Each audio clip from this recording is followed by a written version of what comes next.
This is Make It Plain. Make it plain. MIP. With Masamela Matfumo. Mark Thompson. Make it plain. Get woke.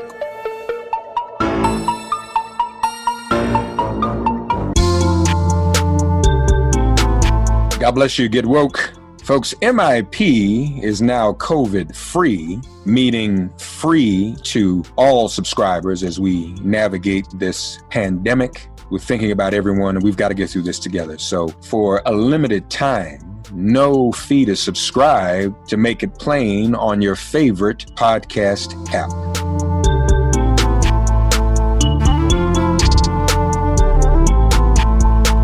Ladies and gentlemen, my guest today is a worship leader, speaker, writer, social advocate. She's from Halifax, Virginia, a fellow graduate of Howard University.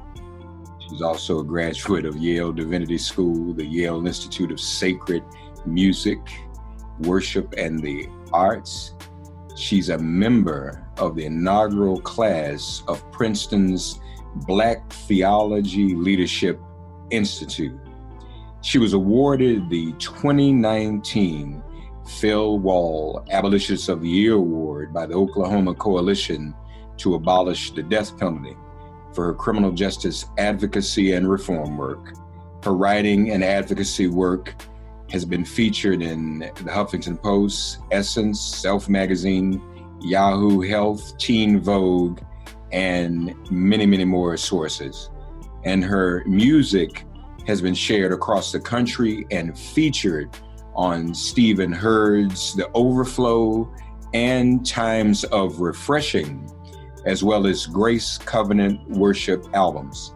Her singles, Dreams and Your Love Is Deep, are on all digital outlets.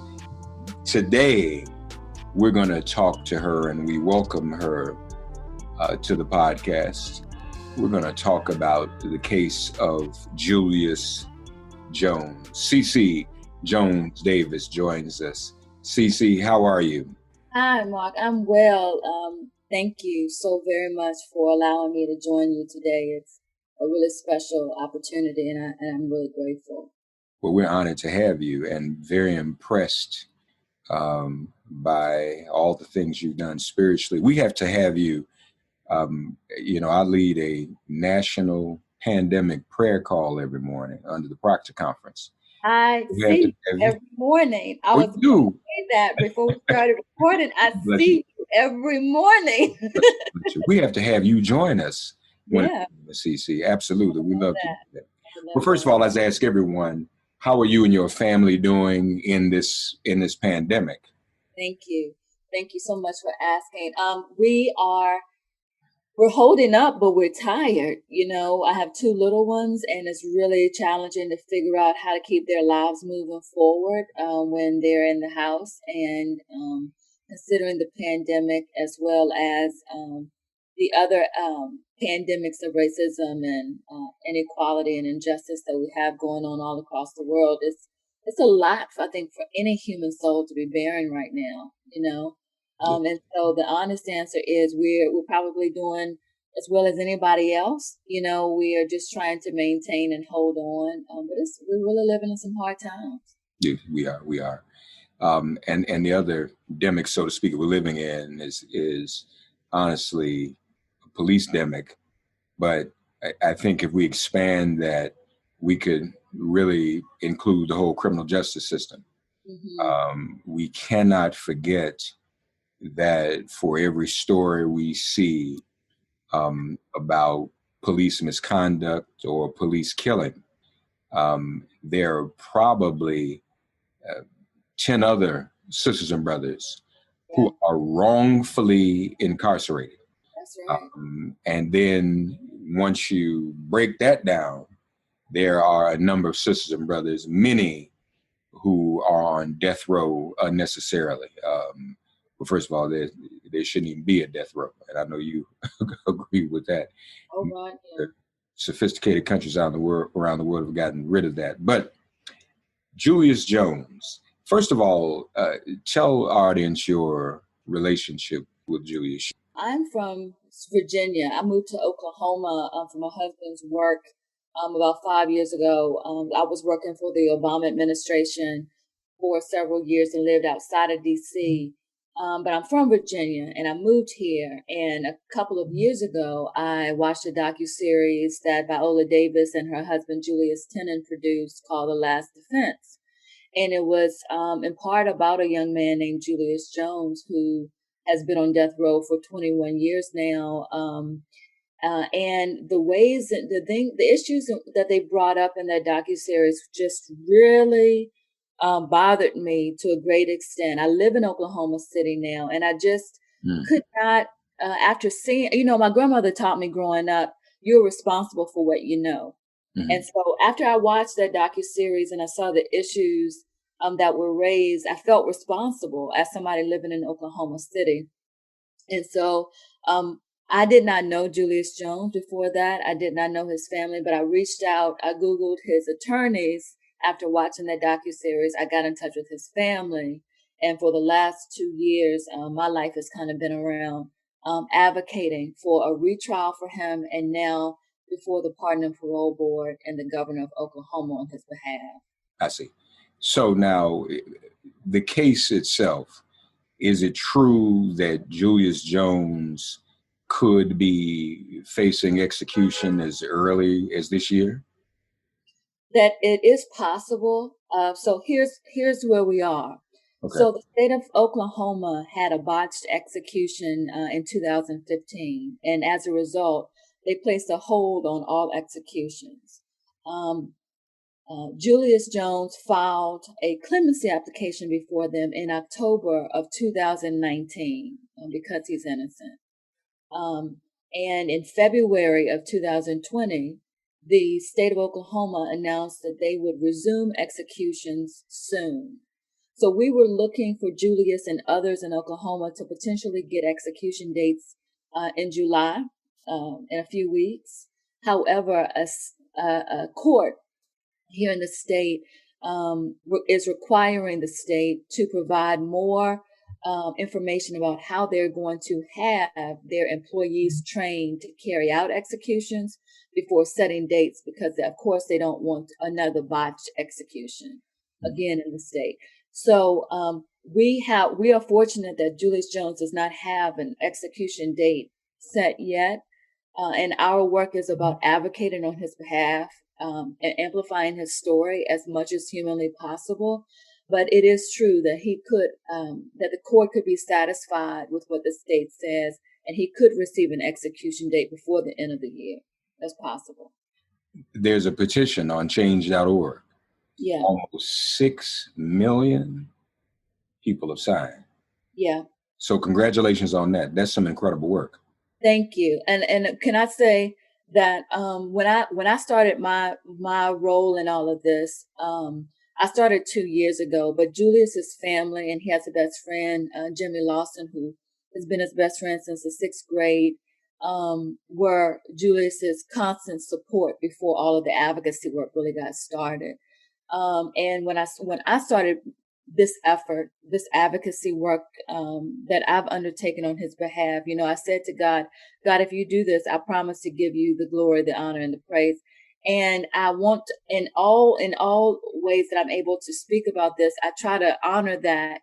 And so when you see that 6 million person signature on a petition on change.org, I'm going to really tell you that this has been divine. It has been a lot of human work, don't get me wrong, but the ways in which Julius's story has unfolded, Viola Davis and her husband, Julius Tenen, they did not have to choose this man's story. There are stories all over this country about injustice and racism and this and that. They did not have to choose Julius's story. I believe it was divine that they chose him. And I believe that it's been a divine process to see how people have come to understand that there is a problem with a man named Julius Jones in Oklahoma. And so we went from having, 200,000 signatures on that petition just a couple months ago, and we would think we were doing something. to, over in a very short amount of time, the numbers of people who now have an ear leaned in to who Julius is and his situation, 6 million people. It's divine, and I'm so grateful. People like right there in Oklahoma City, Russell Westbrook, people like Blake Griffin, Trey Young. I mean, there's some pretty heavy hitters on this too who signed on. Yeah, there are. And we've really, this has really taken a turn for us for this campaign when Kim Kardashian learned about Julius. So many of us know now that she's really gotten heavily involved in criminal justice reform work. And she got a hold of Julius's story and, started to really kind of amplify this on social media. And then Jason Flom, who's the CEO of Lava Records in New York, and Scott Butnick, who is the producer of the movie Just Mercy and the Hangover movies. The three of those folks got a hold of Julius and really developed a heart for his story and have helped bring in other influencers and really take this to the next level. And so, I'm really grateful that there are influencers and celebrities out there who understand their roles and responsibilities and have a consciousness to lean into heart matters and to really give issues like this the wings that they need in order to be elevated to where they need to go. So, Cece Jones Davis, let's walk through Julius's story and how this all began in the first place, if you would, please. Absolutely. So 21 years ago, and it will be 21 years at the end of July, Julius Jones was a 19-year-old freshman at the University of Oklahoma. He had just graduated the top 10% of his high school class with, I believe, a grade point average of 3.9. He went to University of Oklahoma on an academic scholarship. He was a really good basketball player as well. The summer after his freshman year, he came home. He hooked up with some friends or some acquaintances from high school that he used to play basketball with. And as a result of connecting with those folks, before the end of the summer, he would find himself in some very, very hot water here in Oklahoma City. The gist of this story is that there was a man named Mr. Paul Howell, a white prominent businessman in the suburbs of Oklahoma, Edmond, Oklahoma, who unfortunately experienced a very horrific crime. He was killed in a carjacking gone wrong. Mm. Ultimately, what we believe is that the co-defendant and some other cohorts who were also police informants framed Julius for this particular crime. Julius's family says that Julius was home with them and that they saw the news flash across the TV that a man in Edmond had been killed.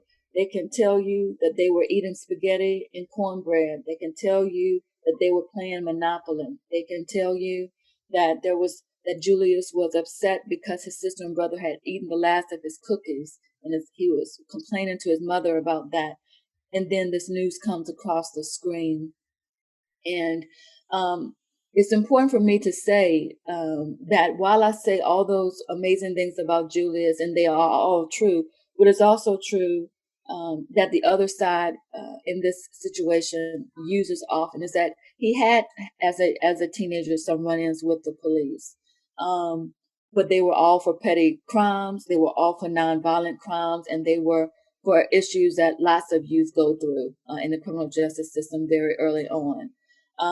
But long story short, a couple of days after the murder, Julius was arrested and ultimately tried and convicted and sentenced to death for this crime. Now, the problems in his case, as it's related to his trial, Julius had a really, really poor defense. And let me kind of explain a little bit of that to you. Julius and his family had hired him an attorney. And very shortly before the trial began, that attorney died suddenly. They did not have the money to hire another attorney, and the trial was coming up. And so public defenders were assigned to his case. These folks did not have any capital case experience. Nobody had death penalty case experience. And when, after the prosecution rested their case, the defense team literally stood up in court and said, "We rest." They did not present any evidence. Yes, they did not present anything.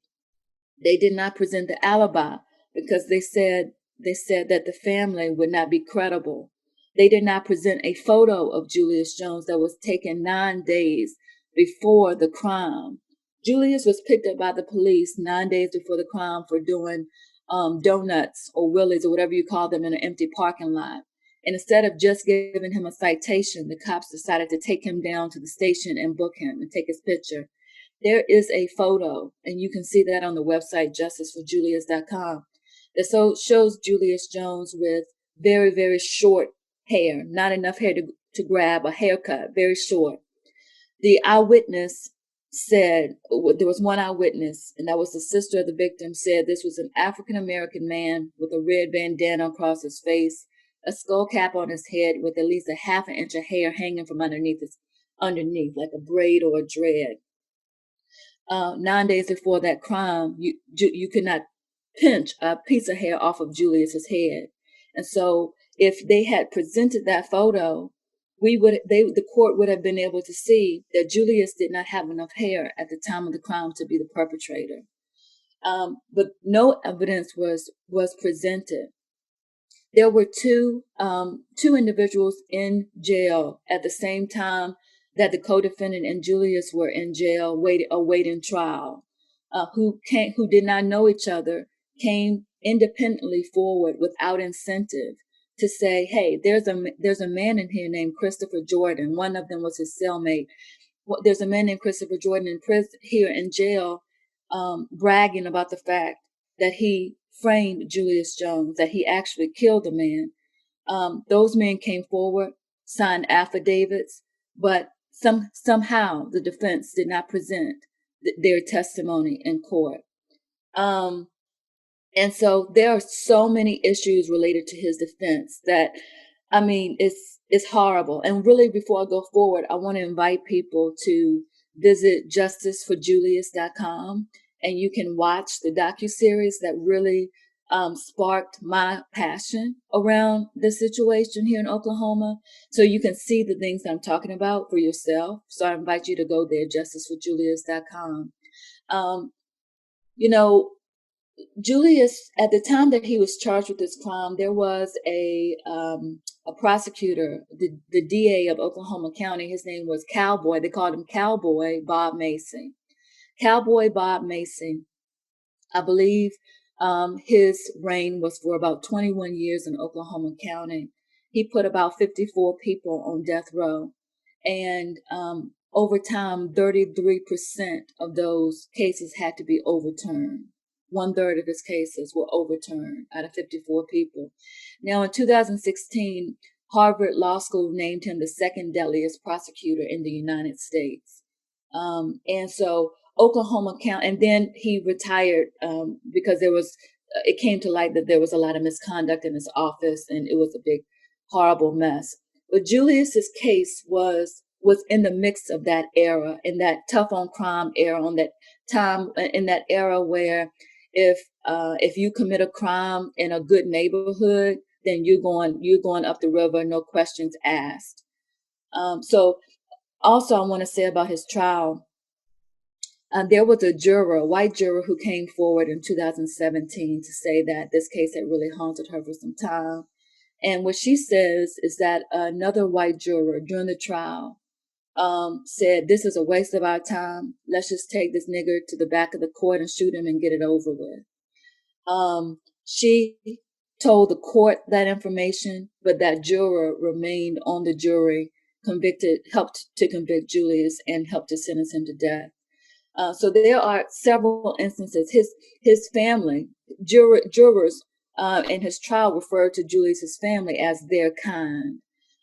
Julius said when he was arrested for the crime that there was one point that the cops pulled over, got him out of the back seat, took his cuffs off, and said to him, "Run, nigger, I dare you." But he remembered the words of his father that you never run, because that's what the police want you to do. They want to put you in a situation where they can shoot you. And so he did not run. But there's a lot of issues related to racial bias here in Julius's case. And I could really go on and on and on, but I really want to give people an opportunity to watch the docuseries. It's called The Last Defense, but you can see it at justiceforjulius.com. You mentioned something, and thank you for sharing that story. You mentioned something early on that others involved were police informants. Yeah. You saying they were police informants at the time of the incident itself? I'm saying that they were police informants for quite a while through the duration. So they were informants before the crime, and they had been informants after the crime. And they've gone on to have shady relationships, with police, and it's been extremely unfortunate. But what's crazy about that is that the state of Oklahoma just passed law a few weeks ago that really requires jurors to take a second and third look at informant testimony and to understand what can happen when another party is incentivized to say particular things. Yeah. So, but those laws were not in place when Julius Jones was on trial. And so now we're trying to help the Pardon and Parole Board and the governor understand the other side of this story and understand that we really could be at risk of executing someone wrongfully in the state. The individual who was bragging about Julius taking the fall for this and him being the one who did it, did you say his name? Do we know his name? Yeah, his name is Christopher Jordan. Right, that's what I thought you said. Was he an informant himself at any time?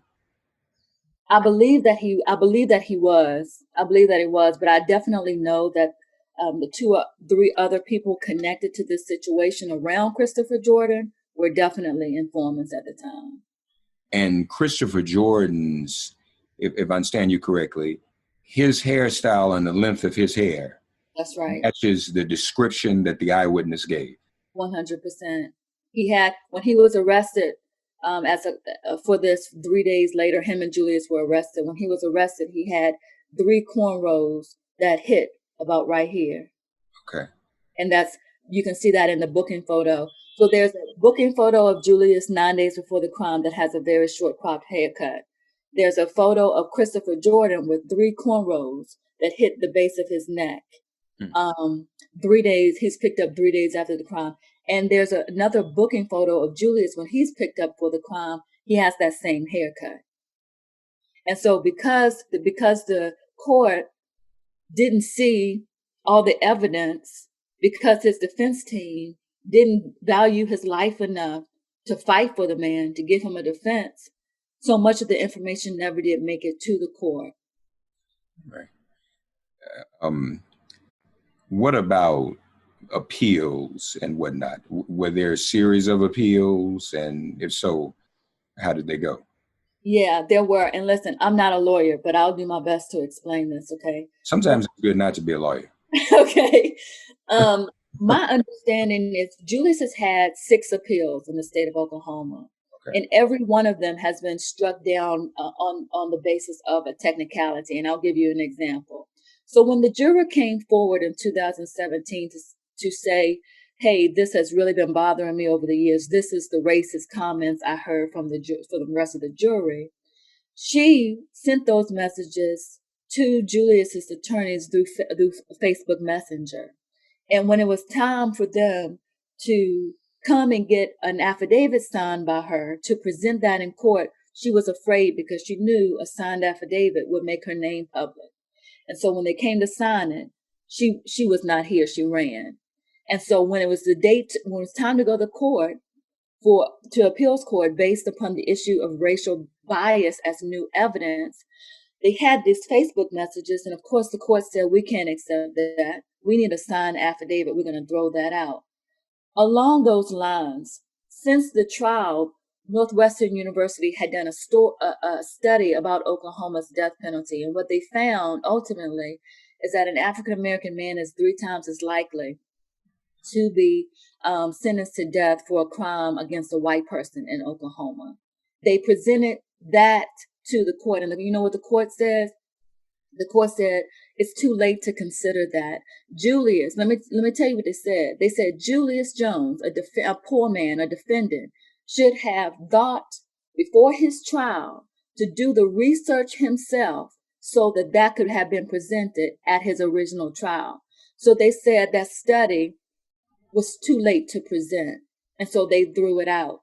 And so what I'm saying to you is that on every hand, what appears is that one court has been willing to maintain the decision of the court before it as long as they could not find a technicality to do something different about. If everything followed law and by the books, they upheld it, and that's what they've done. But nobody in Oklahoma has done justice. And that is what I am trying to say to people, that there is a wide difference, a huge difference in doing law and doing justice. Mm-hmm. And I do not understand why that's hard for people. I don't understand why people are okay with this kind of, knowing now what we know, with a man facing execution. I do not understand that for the life of me, particularly being, in a red state, in a Bible saturated state. I'm at a loss. Okay. Yeah, that's overwhelming. You would like to think at this moment of racial reckoning in this country, especially with regards to the criminal justice system, that this would be something that would be considered and taken more seriously. So at this hour, to whom are we delivering our petition? We're talking about the governor, right? Is that the only person that can really do something at this point, or?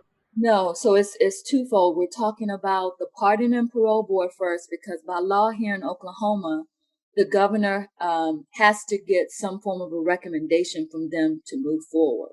So it's the Pardon and Parole Board here in Oklahoma and the governor of Oklahoma. And it's really important, I think, for people to understand why we are pushing so hard. Obviously, this is about life and death, right? This is not about winning or losing. This is about life and death. And it's important for people to understand that we are pushing right now so hard because we've learned our lesson. We learned our lesson from what we saw with Rodney Reed down in Texas. We learned our lesson for what we saw down, where was it, Alabama with Nate Woods. And that is that when somebody gets an execution date, it is a very hard train to stop. And so that is why when we are crying loud and sparing not and trying to save a man's life, we have got to be aggressive right now on this side of an execution date. We've got to do this work right now. Yeah. Pardon and Parole Board. How big is that board? And do we know anyone on there? There are 5 people. And I'm familiar with the personalities. I've had to do a lot of background work to figure out the personalities. So I'm familiar with the personalities. Any black? We have one black person. My understanding is that typically he's a swing vote, though.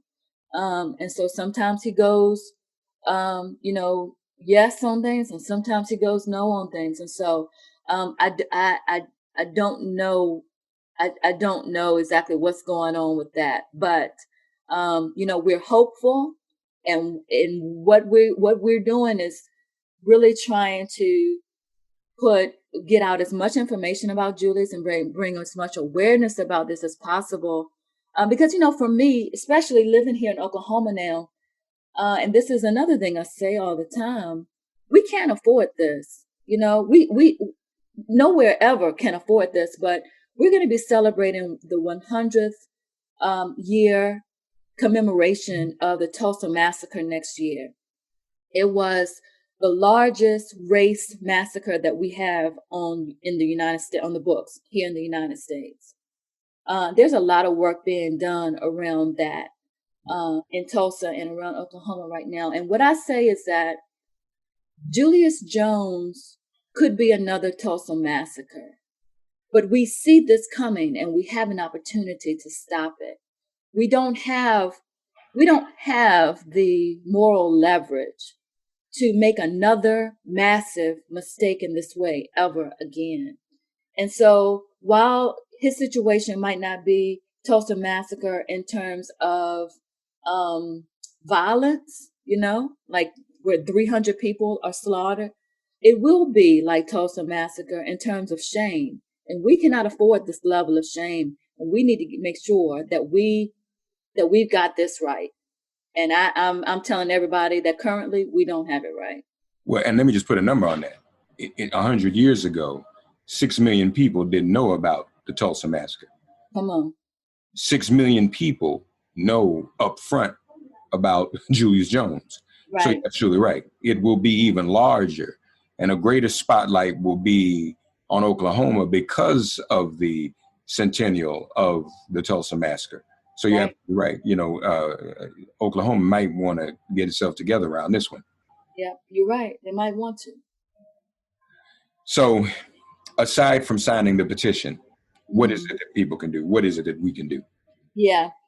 So we need people to go to the website, justiceforjulius.com, and we need you to sign the petition. We need you to watch the docuseries for yourself.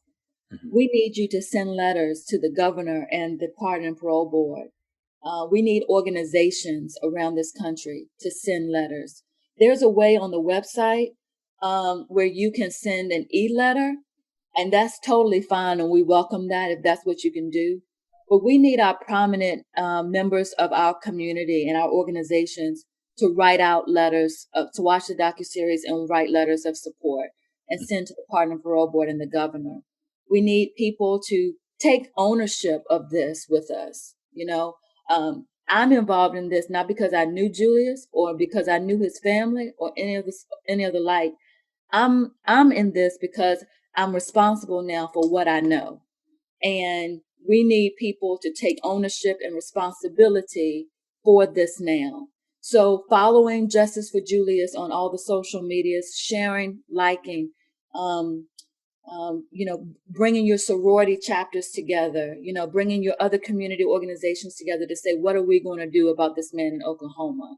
That's what we need people to do. And you can always contact me in my team through the website. There's a contact us button, and you can always contact me that way. You're a minister. Yeah. Talk to us about how this struggle intersects with your ministry and your spirituality, and what place it has really in anyone's faith or spiritual journey, whatever their denomination or whatever point of discernment they might find themselves in trying to figure out their spiritual place in the world. Mm-hmm. That's a good question. I tell you what, for me, it's really, my spirituality is pretty simple. The Bible is my sacred text, and the word that stays with me is the first two commandments: loving God and then loving your neighbor as yourself. And loving your neighbor as yourself, I don't think is as complex as people try to make it out to be. Loving your neighbor as yourself, for me, is about deciding for myself if what I see in the world related to the people that I'm in any kind of proximity with, if what I'm seeing going on in their lives is not acceptable for me and my family and my children, then why should I accept that? for their family and their children. And when I met Julius's mother, and I saw how this whole family has been carrying the weight of the death penalty in Oklahoma on their poor little shoulders for 20 years. There was no way in the world I could then turn away from that woman.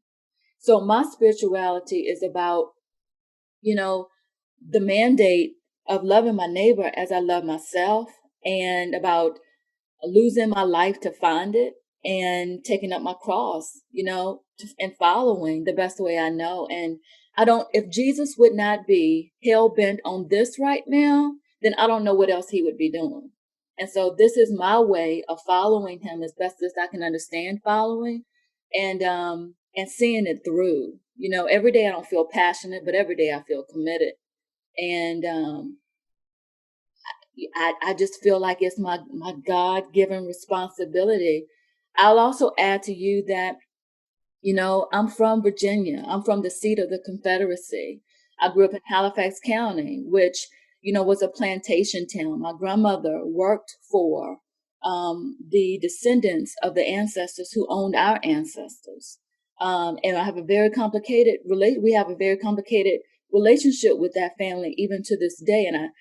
But my grandmother was also the scribe of our community. She was one of the very few African American people in my little town who was literate. And so her ministry was about writing the obituaries for every black person, black family, for 25, 30 years for nothing. And that was her way of using what she had to serve fellow man, to serve her community. And she learned, and she knew how to be a voice for people that could not write or read for themselves. And that's something she imparted in our family. That was something she imparted to me. And so with whatever I have, with the degrees, the this, the that, or the other, I'm going to do my best to use those things in service for people who cannot speak for themselves. And I've found a niche here with Julius, and I'm eternally grateful to God. It's the hardest work I've ever done, but it's the most necessary, the most sacred thing I've ever done. Well, honestly, Cece, you talk about where Jesus would be.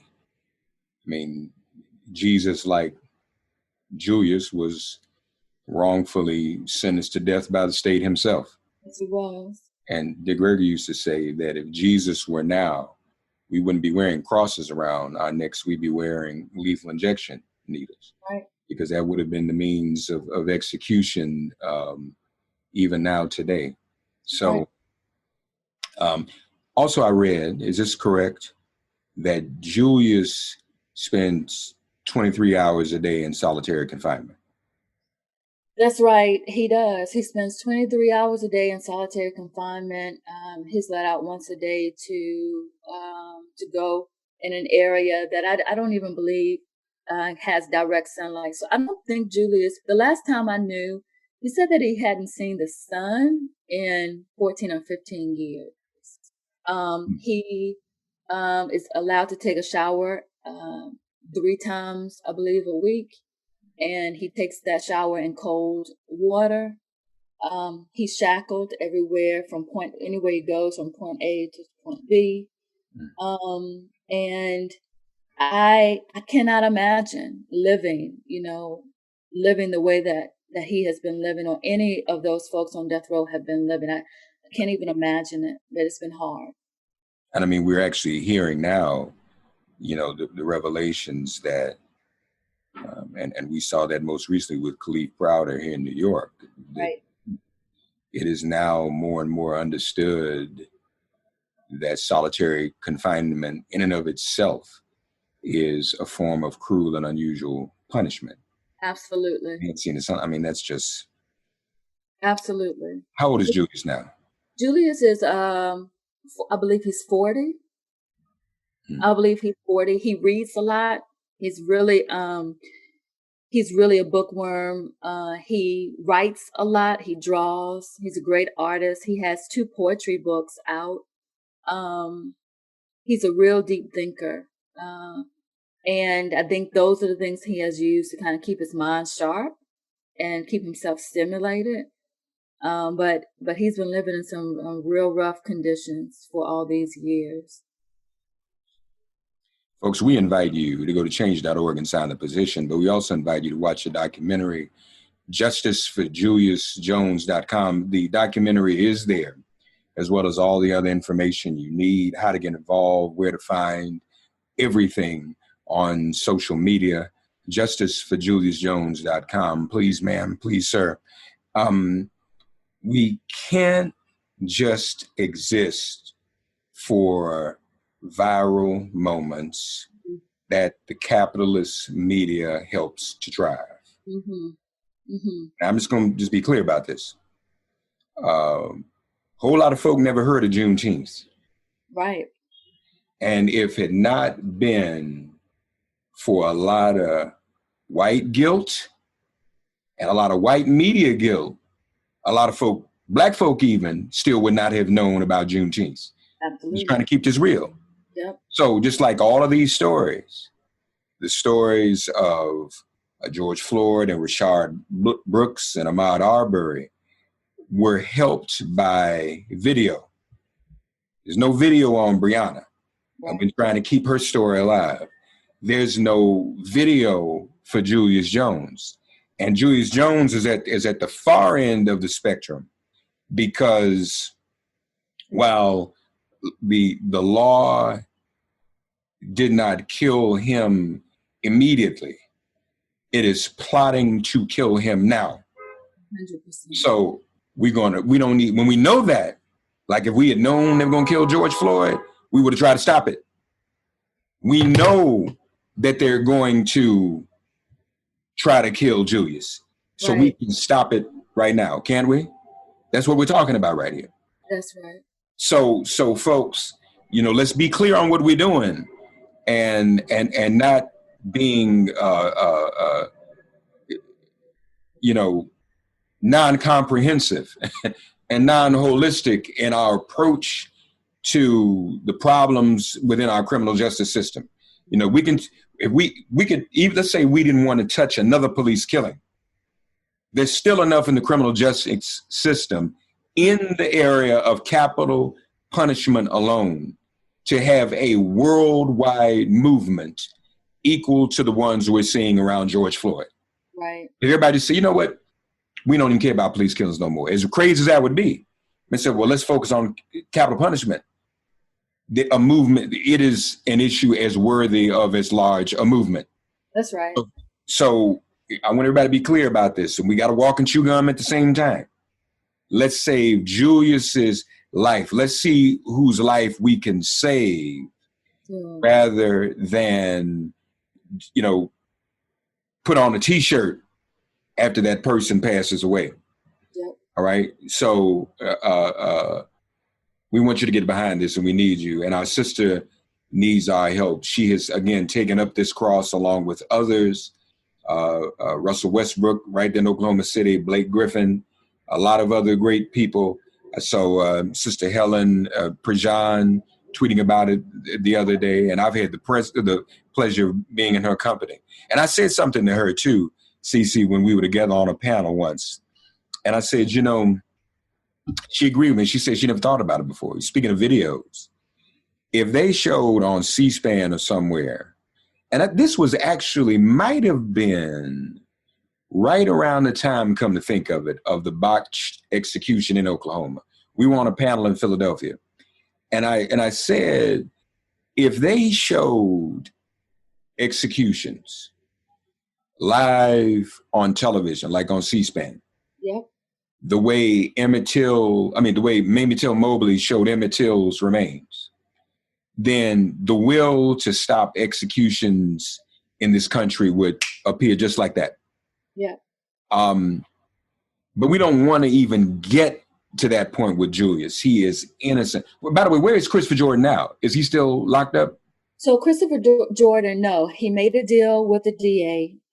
He's bragging about that as well. He got out in 2015. The court was presented with this idea that he was going to get 30 years in prison, but it seems like Christopher made a second deal to get out in 2015, and he did get out in 2015. So he's been out since 2014.